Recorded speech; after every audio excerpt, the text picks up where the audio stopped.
Welcome to our time together. It's common for some people to say that they're spiritual but not religious. And I think it's worth taking a moment to consider what these two words mean, spiritual and religious, and how they're related to each other. Let's start with the word religion. At least for the purposes of this discussion, a religion is a set of beliefs about God or the divine or the holy. Religion typically, but not always, is associated with an institution like a church or a synagogue or a temple. Now, that institution, the church or the temple, is not the religion. It's what you could call the container for the religion. So, by my definition, more people probably have a religion than they realize. If you have some sense of what you believe about God and about the spiritual world, those beliefs that you have are your religion. Now, religions can be very detailed, like Christianity is. I mean, look at these books behind me. They're all about trying to understand what it means to be Christian. But religions can also be as simple as what someone recently told me. I just want to be a good person. Now, I suspect the person who said that has a concept of what a good person is all about. And if they do, that's their religion. So if religion is what you believe about God or the divine or the holy or whatever you want to call it, spirituality is your experience of that divine or holy. To put it in Christian terms, religion is what we believe about God. Spirituality is your relationship with God. Spirituality can mean an encounter with the holy or with God. Or spirituality can be an awareness of the spiritual world that permeates this physical world we live in. Can you have a religion without spirituality? Certainly. And unfortunately, I believe many people do.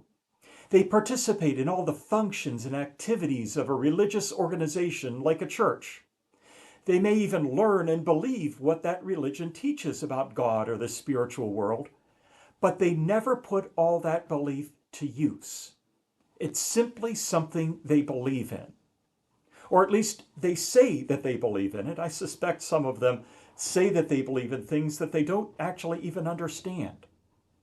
Unfortunately, these people never allow their beliefs about God or the holy to lead them to experience God's presence. Perhaps this is what Jesus referred to when he called the Pharisees whitewashed tombs.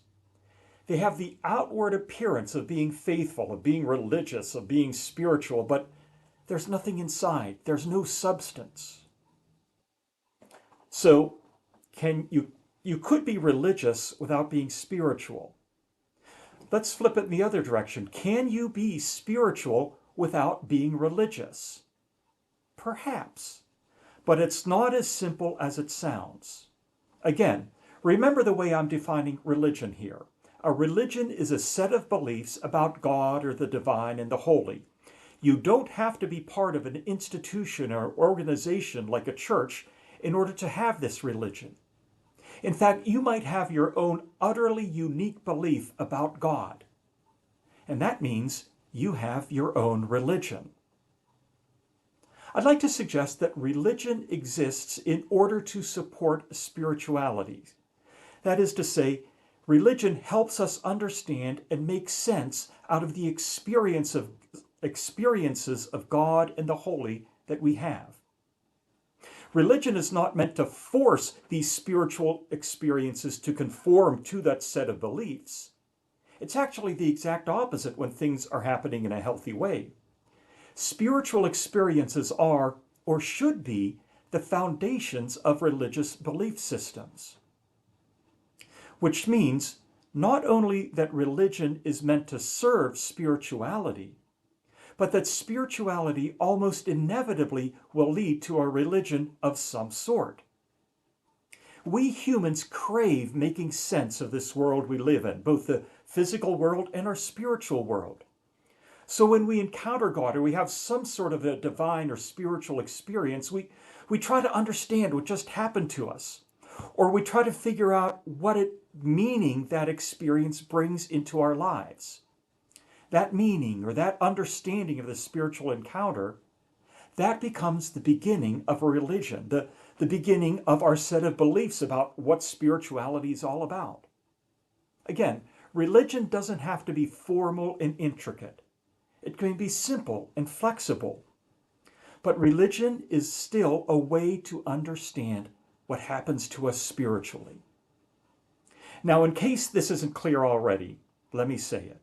Religion exists in the service of spirituality. Spirituality is what matters, not the religion that explains spirituality. The spiritual, our connection to God in the holy, that is what we're all about. It's even more important than what we believe about it. Would you pray with me, please? Lord, today I'd like to pray at least two things.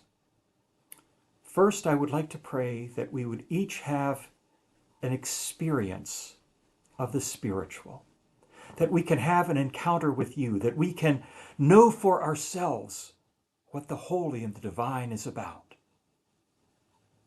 And secondly, Lord, I'd like to pray that our religion, however we happen to define religion, that our religion helps us understand our spirituality better. Help us not to become so caught up in what we believe about you that we forget to experience you. Amen.